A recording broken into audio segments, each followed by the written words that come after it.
अस्सलाम everyone, this is Faisal Aslam और इस वीडियो में हम बात करेंगे पाकिस्तान की हिस्ट्री के रिलेटेड।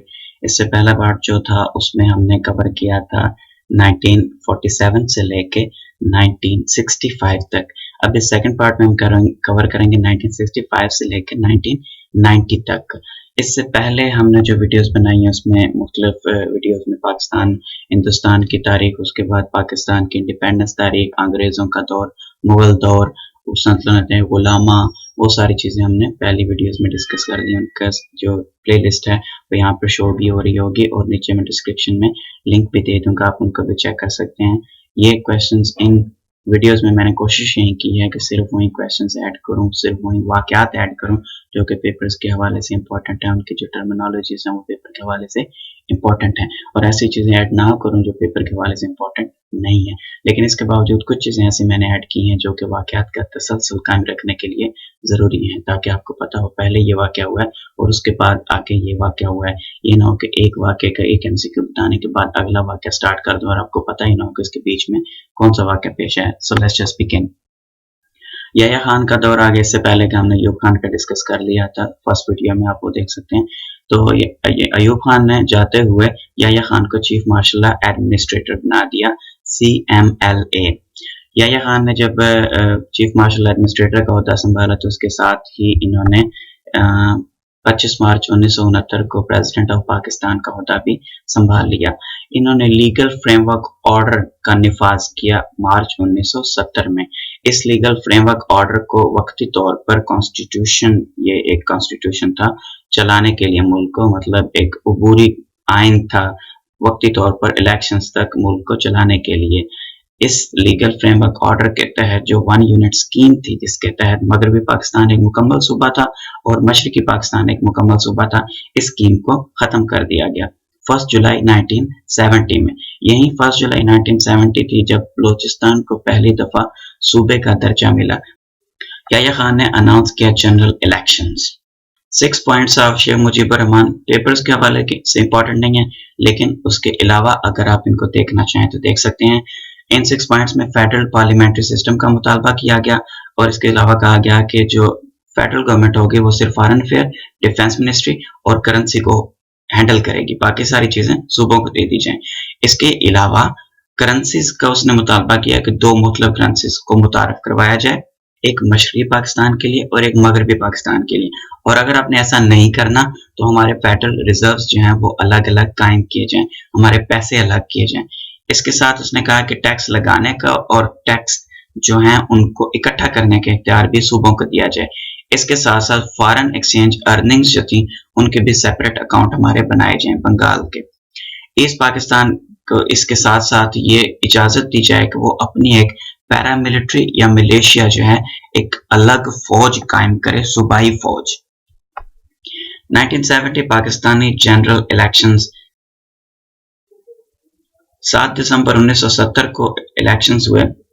ये पाकिस्तान की तारीख के जो पहले इलेक्शंस थे इंडिपेंडेंस के बाद। अवामी लीग ने 300 में से 160 सीटें हासिल की नेशनल असेंबली में, और 300 जो ईस्ट पाकिस्तान की असेंबली थी उसकी 300 में से 288 सीटें हासिल की। पाकिस्तान पीपल्स पार्टी पार्लियामेंटेरियन जो है इसने सिर्फ 81 सीट्स हासिल की नेशनल असेंबली में, लेकिन पंजाब और सिंध की विनिंग पार्टी थी ये। याह्या खान और PPP जो हैं वो ऐसी कोई पार्टी जो ईस्ट पाकिस्तान से उसको गवर्नमेंट नहीं देना चाहते थे। इसी दौरान प्रेसिडेंट याह्या ने रिजाइन कर दिया और जुल्फकार अली भुट्टो ने टेक ओवर कर लिया as the president and also as the chief martial administrator. Zulfikar Ali Bhutto Pakistan की तारीख के फर्स्ट सिविलियन प्रेसिडेंट थे। इससे पहले जो 2 प्रेसिडेंट गुजर चुके हैं, सिकंदर मिर्जा भी एक मेजर जनरल थे ब्रिटिश आर्मी में, उसके बाद अयूब खान भी एक जनरल थे, और ये फर्स्ट सिविलियन CMLA थे, चीफ मार्शल एडमिनिस्ट्रेटर। 20 दिसंबर 1971 को इन्होंने ये दोनों ओहदे संभाले। भुट्टो ने 93,000 जंगी कैदी जो 1971 की जंग के थे, 93,000 कैदी जो पाकिस्तान के थे, और 5,000 स्क्वायर माइल्स का जो इंडियन हेल्ड टेरिटरी थी जो 71 की जंग में इंडिया ने कब्जा कर लिया था, उसको वापस लिया शिमला एग्रीमेंट के थ्रू। 2 जुलाई 1972 को ये शिमला एग्रीमेंट हुआ। इंदिरा गांधी इंडिया की तरफ से और जुल्फकार अली भुट्टो पाकिस्तान की तरफ से। ये तीनों चीजें इंपॉर्टेंट हैं। शिमला एग्रीमेंट कब हुआ और किस किस ने पाकिस्तान की तरफ से और इंडिया की तरफ से साइन किए। He strengthened ties with China and Saudi Arabia. Bangladesh को तस्लीम किया गया, उसके साथ ताल्लुकात कायम किए गए। Second, organisation of Islamic conference, मुस्लिम ममालिक की जो कॉन्फ्रेंस थी, इस्लामी सरबराही कॉन्फ्रेंस, उसका इनेकाद लाहौर में 1974 में किया गया। उसके बाद भुट्टो 1973 14 अगस्त 1973 तक प्रेसिडेंट रहे, क्योंकि उस वक्त सारे इख्तियारात जो है प्रेसिडेंट के पास थे। तो 14 अगस्त 1973 को जब तक नया आइन नाफिज नहीं हो गया, 73 का जो कानून है वो नाफिज नहीं हो गया, उस वक्त तक भुट्टो प्रेसिडेंट रहा। क्योंकि 73 का जो आइन है, 73 का जो कानून है वो फेडरल है, यानी कि उसमें प्राइम मिनिस्टर को ज्यादा इख्तियारात हैं। उसके बाद भुट्टो प्राइम मिनिस्टर बन गए और फजल इलाही चौधरी को प्रेसिडेंट बना दिया। उसके बाद शामत आई सिविल सर्वेंट्स की जो करप्ट ऑफिशियल से उनको निकालने का प्रोसेस शुरू हुआ। 43 से ज्यादा सीनियर मिलिट्री ऑफिसर्स को भी 4 माह के अंदर अंदर रिटायर कर दिया गया। 10 बुनियादी जो इंडस्ट्रीज थी उनको नेशनलाइज कर दिया गया जनवरी 1972 में। उसके बाद लैंड रिफॉर्म्स मुतारिफ करवाई गई। जो अयूब की लैंड रिफॉर्म्स थी उसमें इरिगेटेड लैंड 500 एकड़ और अनइरिगेटेड लैंड 1000 एकड़ तक रखने की इजाजत थी। भुट्टो के दौर में ये कम होकर इरिगेटेड लैंड 150 एकड़ और नॉन इरिगेटेड लैंड 300 एकड़ से ज्यादा की इजाजत ना दी गई। मतलब कोई एक शख्स 150 एकड़ इरिगेटेड लैंड और 300 एकड़ नॉन इरिगेटेड लैंड से ज्यादा जमीन का मालिक नहीं हो सकता था। 1973 का कॉन्स्टिट्यूशन जो है ये फेडरल पार्लियामेंट्री था, जिसमें प्राइम मिनिस्टर को ज्यादा इख्तियारात हासिल हैं। भुट्टो ने याह्या खान को अरेस्ट कर लिया और मुजीबुर रहमान को रिलीज कर दिया। बांग्लादेश को रिकॉग्नाइज कर लिया। 2000 से ज्यादा सिविल सर्वेंट्स को करप्शन चार्जेस पर निकाल बाहर किया गया। भुट्टो ने टिक्का खान को, जनरल टिक्का खान को नया चीफ ऑफ आर्मी स्टाफ नामजद किया। इसके साथ साथ भुट्टो ने फर्स्ट एटॉमिक रिएक्टर जो है उसका इस्टेब्लिश किया, लगाया। ये कनाडा की मदद से लगाया गया कराची में 28 नवंबर 1972 को। पाकिस्तान का जो एटम बम बनाने का प्रोजेक्ट था, इसका कोड नेम प्रोजेक्ट 706 या प्रोजेक्ट 726 या इसके अलावा इसको कहोटा प्रोजेक्ट भी कहा गया, जिसमें कि पाकिस्तान का फर्स्ट एटम बम बनाया गया यूजिंग यूरेनियम। भुट्टो ने कायदे आज़म यूनिवर्सिटी और अल्लामा इकबाल यूनिवर्सिटी का जो कयाम अमल में आया इस दौर में 1974 में, और इसके अलावा गोमल यूनिवर्सिटी कायम की 1973 में। इसके अलावा इस्लामिक स्टडीज और पाकिस्तान स्टडीज को स्कूल्स में कंपल्सरी सब्जेक्ट्स के तौर पर नाफिज किया गया। इसके अलावा 73 का आइन 14 अगस्त 1973 को नाफिज करने के बाद इस 73 के आइन में भुट्टो ने अपने ही दौर में 7 मेजर तरामीम की, बुनियादी तरामीम। फर्स्ट जो थी वो तो थी बांग्लादेश को रिकॉग्नाइज करने की और बांग्लादेश के साथ ताल्लुकात कायम करने की, और पाकिस्तान की हुदूद को एक दफा फिर से रिकॉग्नाइज करने की कि पाकिस्तान जो है बांग्लादेश के निकलने के बाद अब पाकिस्तान की जो हुदूद हैं वो कितनी रह गई हैं। उसके बाद जो सेकंड तरमीम थी वो ये थी अहमदियों को नॉन मुस्लिम करार देने की, कादियानियों को अहमदियों को नॉन मुस्लिम करार देने की, और एक टर्म जो थी मुस्लिम की जो टर्म है वो ऐड की कॉन्स्टिट्यूशन में कि वो बंदा मुसलमान है जो अल्लाह ताला की वहदानियत पर यकीन रखता हो, नबी करीम सल्लल्लाहु ताला अलैहि वसल्लम के आखिरी नबी होने पर यकीन रखता हो, वो मुसलमान है। फरवरी 13, 1973 Begum Rana Liaquat Ali Khan first women governor बनी सिंध की। ये पाकिस्तान की तारीख की पहली और वाहिद फीमेल गवर्नर हैं किसी भी सूबा की। 21 फरवरी 1974 को पाकिस्तान ने बांग्लादेश को रिकॉग्नाइज किया और उनके साथ ताल्लुकात जो हैं वो कायम किए। फेडरल पार्लियामेंट्री कॉन्स्टिट्यूशन था। 14 अगस्त 1973 को ये आइन नाफिज किया गया। ये तीसरा आइन था। इसमें पाकिस्तान का नाम इस्लामिक रिपब्लिक ऑफ पाकिस्तान रखा गया। फेडरल पार्लियामेंट्री रिपब्लिक पाकिस्तान की गवर्नमेंट को करार दिया गया। ऑब्जेक्टिव रेजोल्यूशन को एक इम्पोर्टेंट पार्ट बनाया गया। اسلام کو as a state religion declare کیا گیا اور مسلم کی ڈیفینیشن بھی ایڈ کی گئی۔ اب تک اس آئین میں 26 ترامیم ہو چکی ہیں۔ ذوالفقار علی بھٹو نے 1976 کو قائد سینچری ایئر قرار دیا۔ پاکستان نیشنل الائنس اس وقت ایک اپوزیشن بن گئی بھٹو کے اگینسٹ۔ 9 ریلیجیس اور پولیٹیکل پارٹیز جو رائٹ ونگ تھیں وہ بھٹو کے خلاف متحد ہو گئیں، انہوں نے اپوزیشن بنا لی۔ 1 جولائی 1977 کو فرائیڈے کو ڈکلیئر کیا گیا ویکلی ہالیڈے، یعنی کہ جو ہفتہ وار چھٹی کا دن ہوتا ہے وہ اتوار کے بجائے جمعہ قرار دیا گیا۔ جنرل الیکشنز جو ہوئے 7 مارچ 1977 کو پی پی پی نے 155 نشستیں حاصل کی 200 میں سے، اور جو پاکستان نیشنل الائنس تھا اس نے بھٹو پہ الزام لگایا کیونکہ وہ صرف 36 نشستیں حاصل کر سکے۔ 9 پارٹیوں نے مل کے 36 نشستیں حاصل کی اور بھٹو نے اکیلے 155 نشستیں 155 سیٹس حاصل کی۔ 5 جولائی 1977 کو جنرل ضیاء الحق نے ان ساری ایکوزیشنز پر اور لا اینڈ آرڈر کی سچویشن خراب ہونے پر مارشل لا لگا دیا۔ اس مارشل لا کا کوڈ نیم آپریشن فیئر پلے ہے۔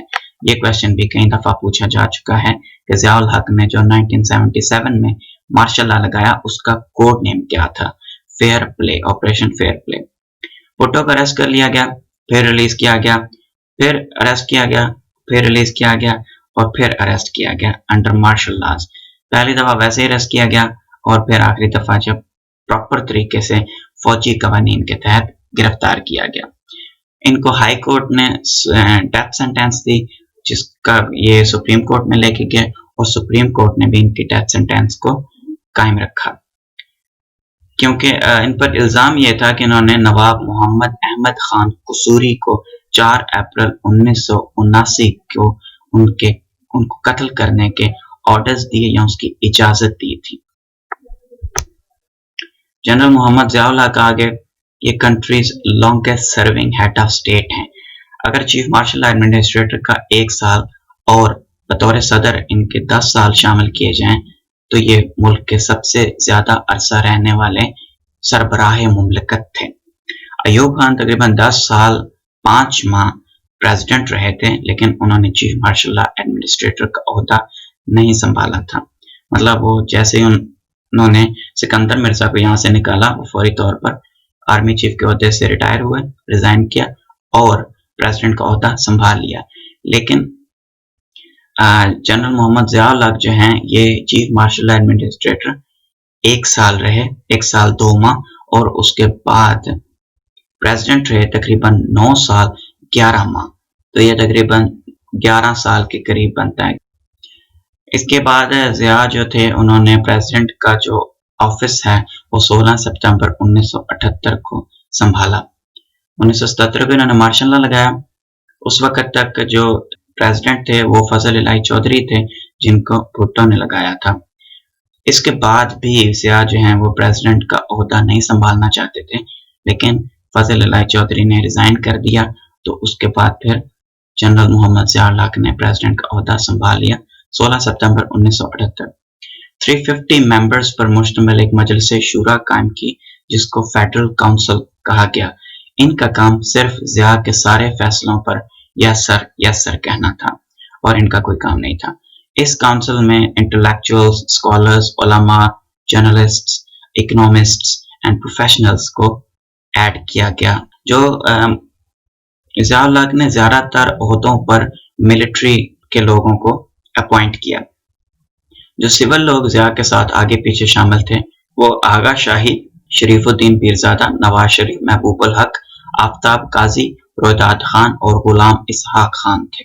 19 دسمبر 1984 کو ایک ریفرینڈم کروایا گیا پاکستان میں جس میں ووٹرز سے پوچھا گیا کہ کیا آپ ضیاء الحق کے جو پروپوزلز ہیں، جو تجاویز ہیں شریعہ لا کو، قرآن و سنت کو نافذ کرنے کی، ان کے حق میں ہیں یا ان کے خلاف ہیں۔ تو 98.5% ووٹرز نے اس کے حق میں فیصلہ دیا اور یس کہا، جس کے بعد کہ ضیاء الحق کو ایک دفعہ پھر سے مزید 5 سال کے لیے صدر رہنے کا इजाज़त है वो एक तरह से मिल गई। ज़िया के दौर में कौन कौन सी इस्लामी इस्लाहात नाफिज की गई। म्यूज़िक और डांसिंग पर पाबंदी आयद की गई। 5 टाइम की जो अजान थी उसको टीवी नशर किया गया।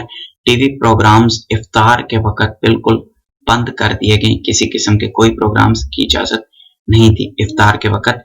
उसके अलावा मुख्तलिफ सरकारी दफातर के अंदर ज़ोहर की नमाज पढ़ाने के इंतजामात किए गए। ज़्यादा से ज़्यादा लोगों को हज करने की सआदत फराहम करने के लिए हुकूमती सतह पर इक़दामात किए गए।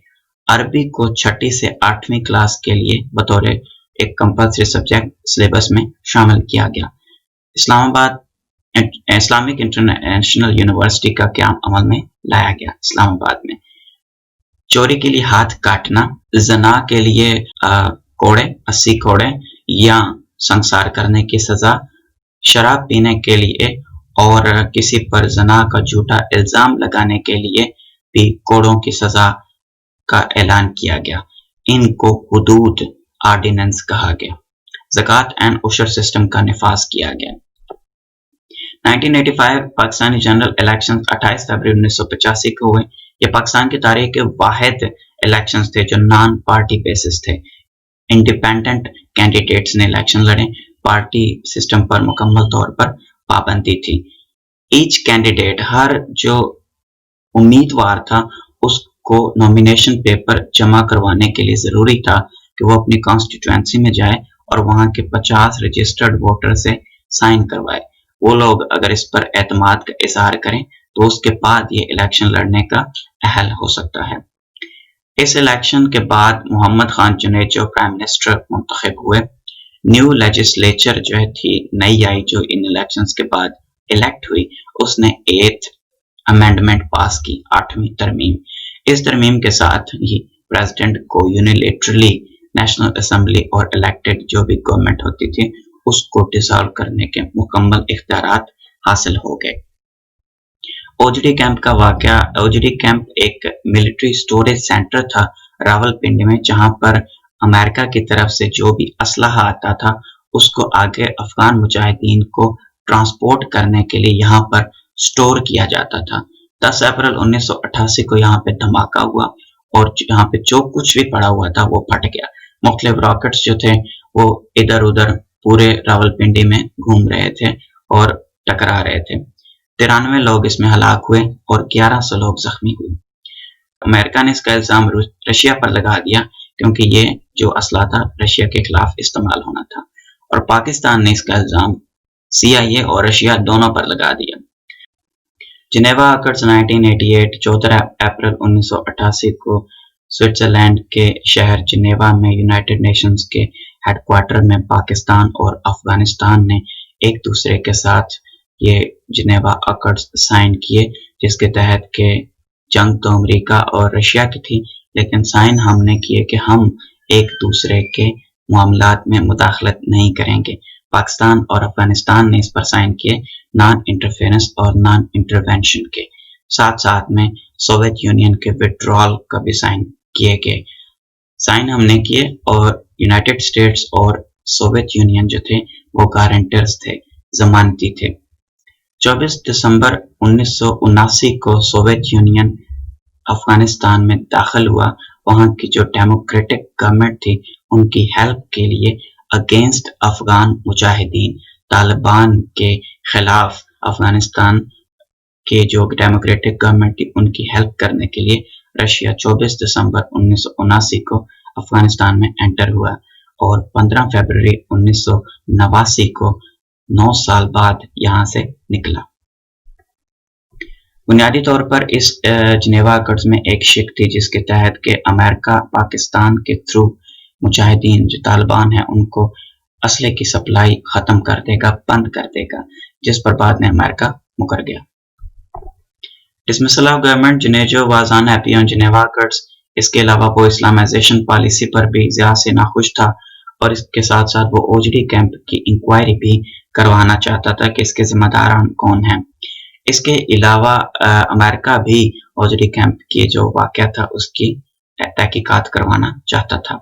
29 मई 1988 को जनरल ज़ियाउल हक ने नेशनल असेंबली को भी डिसॉल्व कर दिया और प्राइम मिनिस्टर को भी रिमूव कर दिया अंडर आर्टिकल 58(2)(b) और 1988 में ज़िया ने कहा कि मैं इलेक्शंस करवाऊंगा।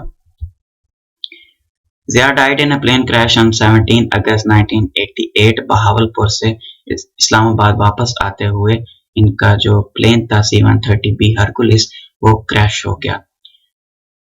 इनके साथ जो अहम लोग थे joint chiefs of staff committee general Akhtar Abdul Rahman, close associate of Zia brigadier Siddique Salik, American ambassador to Pakistan Arnold Lewis Raphel and general Herbert M. Wessam, the head of US military aid mission to Pakistan, इनके साथ शामिल थे जो इसी वाक़े में हलाक हुए। गुलाम इसाक खान चेयरमैन सेनेट थे। प्रेसिडेंट के जाँ बहक होने के बाद एक्टिंग प्रेसिडेंट के तौर पर इन्होंने ओहदा संभाला। इन्होंने मिर्जा असलम बेग को chief of army staff appoint किया। उस वक्त गुलाम मुस्तफ़ा जतोई ने 1988 में 8 राइट विंग की जमातों को शामिल करके एक इस्लामी जमहूरी इत्तेहाद कायम किया था, जिसकी सरबराही उस वक्त नवाज शरीफ कर रहे थे, जबकि दूसरी तरफ सोशलिस्ट पार्टी और लेफ्ट विंग की PPP की बेनज़ीर भुट्टो इनके मुकाबिल थी। 1988 पाकिस्तान जनरल इलेक्शंस 16 नवंबर 1988 को 237 सीट्स थी नेशनल असम्बली की, जिनमें से 207 सीटों पर इलेक्शन हुए, बाकी मुख्तलिफ सीटें थीं। ज़िया ने जब अनाउंस किया था कि इलेक्शंस 1988 में करवाऊंगा, उस वक्त उसने कहा था कि ये इलेक्शंस भी नॉन पार्टी बेसिस होंगे 1985 की तरह। लेकिन जब ज़िया हलाक हो गए, शहीद हो गए या फौत हो गए, जो भी आप कहना चाहें, उसके बाद सुप्रीम कोर्ट ने पार्टीज को अलाउ कर दिया, उन पर जो पाबंदी थी वो खत्म कर दी गई। पाकिस्तान पीपल्स पार्टी ने इन 207 सीटों में से 94 सीटें हासिल की। इस्लामी जमहूरी इत्तेहाद ने 207 में से 56 सीटें हासिल की। बेनज़ीर भुट्टो पाकिस्तान की फर्स्ट फीमेल प्राइम मिनिस्टर और इस्लामी दुनिया की भी first female head of state नामजद हुई, इलेक्ट हुई। MQM इंडिपेंडेंट कैंडिडेट्स ने 13 सीटें हासिल की। ये MQM बतौर पार्टी इलेक्शंस में शामिल नहीं हुई थी, लेकिन उनके इंडिपेंडेंट कैंडिडेट्स ने हिस्सा लिया था। बेनज़ीर भुट्टो जब प्राइम मिनिस्टर बन गई तो उस वक्त चीफ मिनिस्टर ऑफ पंजाब का ओहदा नवाज शरीफ ने संभाल लिया। बेनज़ीर भुट्टो ने एक कोalition गवर्नमेंट बनाई MQM के साथ, उनके 13 सीट्स के साथ। बेनज़ीर चाहती थी कि वो 8th अमेंडमेंट को ख़त्म कर दें, ताकि प्रेसिडेंट के पास जो उस वक्त गुलाम इसाक खान थे, उनके पास जो इख्तियारात हैं असम्बली तोड़ने के और प्राइम मिनिस्टर को हटाने के, वो ख़त्म हो जाएं, लेकिन वो ऐसा ना कर सकी। इसके साथ साथ इसी दौर में पाकिस्तान का जो फर्स्ट मिलिट्री सैटेलाइट था बदर-1, वो भी लॉन्च किया गया with the help of China.